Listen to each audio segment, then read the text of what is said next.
A man has been sentenced in connection to the Woodland Hills murder of a hair company executive. It all started with a love affair with the victim's wife. To him, this was his family. He was very protective of them. What if I told you a millionaire's brutal murder led to one of the most shocking trials in history, where the accused walked free? This is the twisted story of Candy Mosler and her lover-nephew Melvin Powers. A tale of money, betrayal, and murder set in the 1960s.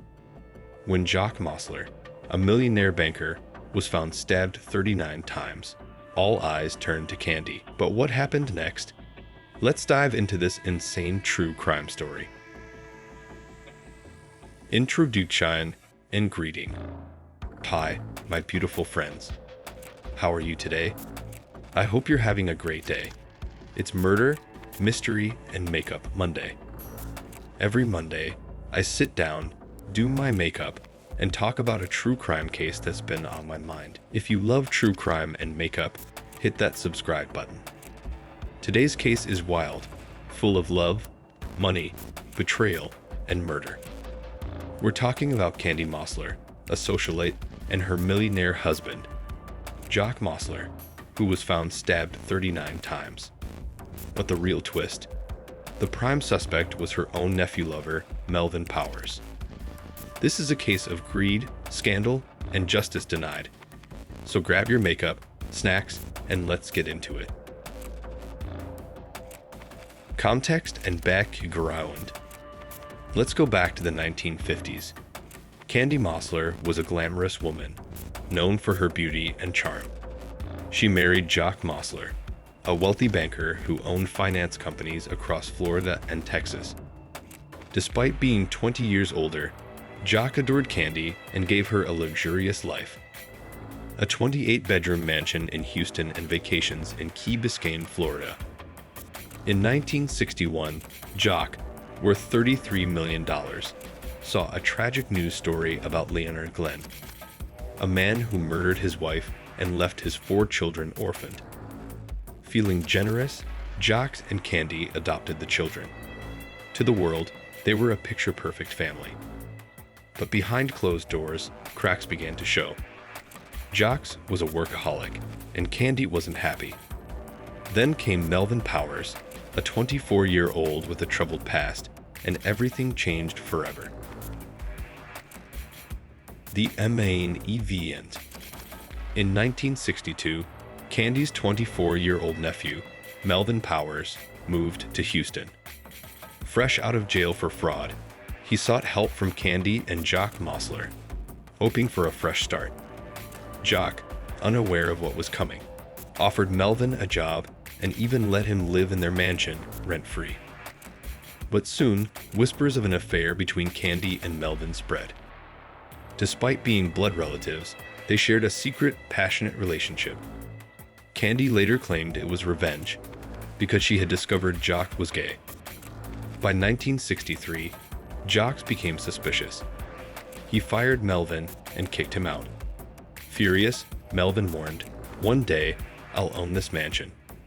Jock, fearing for his life, wrote in his diary, "If Candy and Melvin don't kill me first, I'll have to kill them." On June 29, 1964, Jock was found brutally stabbed 39 times in his Florida apartment. And guess who the police suspected first? The impact and is. When police arrived at Jock Mosler's Florida apartment on June 29, 1964, they immediately knew this was a crime of passion. Jock had been stabbed 39 times and bludgeoned to death. His body was wrapped in a blood-soaked blanket. Neighbors reported hearing screams and thuds that night. One witness saw a dark-haired man in black clothing fleeing the scene. Meanwhile, Candy Mosler had the perfect alibi. She had taken the 4 children to the hospital for a sudden migraine. The murders sent shockwaves through high society. Police suspected Candy and Melvin, believing they killed Jock for his $33 million fortune. Investigators soon found bloody fingerprints in the apartment and Jock's stolen car near a Miami airport. And guess what? Both pieces of evidence pointed straight to Melvin Powers. but proving it in court, that would be a whole different battle. The meurtre of JSTBS MOSTSLER. On the night of June 29, 1964, Candy Mosler took her 4 adopted children to visit their father, Jock Mosler, at his Florida apartment. She soon complained of a severe migraine and left around midnight, heading to a hospital. But instead of going to the ER, she drove around for 3.5 hours. While she was away, an intruder broke into Jacques' apartment. A brutal struggle followed. Jacques was stabbed 39 times in the chest and stomach. The killer, frustrated that he was still alive, grabbed a heavy object and smashed his skull, killing him instantly. At 4:30 a.m., Candy and the kids returned. She found Jacques wrapped in a blood-soaked blanket, dead. She called the police, claiming she had no idea what happened. Neighbors reported hearing shouting and loud thuds. One witness saw a dark-haired man in black clothing fleeing the scene. As police searched for answers, they found Jacques' personal diary, revealing his fear that Candy and Melvin Powers were plotting his murder. Soon, investigators uncovered bloody fingerprints, and they led straight to Melvin. Investigation and trial. After Jacques Mosler's brutal murder on June 29, 1964, police uncovered shocking evidence. Bloody fingerprints were found in his apartment and on his stolen car, abandoned near a Miami airport. When tested, they matched Melvin Powers. Investigators also found Jacques' diary, where he wrote that he feared Candy Mosler and Melvin might kill him for his $33 million fortune. Witnesses confirmed Jacques had planned to remove Candy from his will. By July 1964, police arrested Melvin Powers and later Candy Mosler for plotting the murder. The prosecution argued that Candy provided the alibi while Melvin carried out the killing. Witnesses claimed Candy had asked for a hitman before the murder.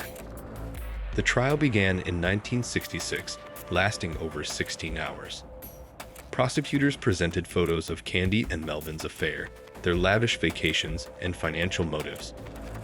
But the defense claimed Jacques' male lovers could be responsible. In a shocking verdict, the jury found Candy and Melvin not guilty, citing lack of direct evidence. The courtroom erupted, and Candy celebrated her freedom and fortune, walking away with millions. AFTER Menitiate and CONTRVRSI. After being found not guilty in 1966, Candy Mosler and Melvin Powers walked free, despite overwhelming evidence. The public was outraged, convinced that money and power had saved them. Candy inherited Jacques' $33 million fortune and rebranded his business as Candace Mosler Enterprises. However, their love story fell apart. Just a year later, Candy and Melvin split. In 1971, she married Barnett Garrison, but in 1972, he mysteriously fell from their mansion's balcony, suffering severe brain damage. Candy left him immediately. On October 26, 1976, Candy was found dead in a Miami hotel room, dressed in a lace robe with a full face of makeup. She had overdosed at either 55, 62, or 66 years old. No one knew her real age. Melvin, on the other hand, became a wealthy real estate tycoon. He owned a 142-foot yacht and built a fortune of $200 million. But in 2010, at 68 years old, he was found dead in his Houston home, with the cause still undetermined. Despite strong suspicions, Candy and Melvin escaped justice, proving once again that money can buy freedom, even in murder cases.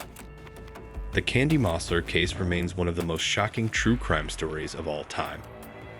A millionaire banker, Jacques Mosler, was stabbed 39 times, yet his wife and her lover-nephew, Melvin Powers, walked free. Despite bloody fingerprints, witness statements, and a clear motive, money and power helped them escape justice in 1966. Candy lived a lavish life, but her mysterious overdose in 1976 left many wondering if karma had caught up with her. Meanwhile, Melvin built a $200 million fortune but died under unclear circumstances in 2010. This case proves one terrifying truth.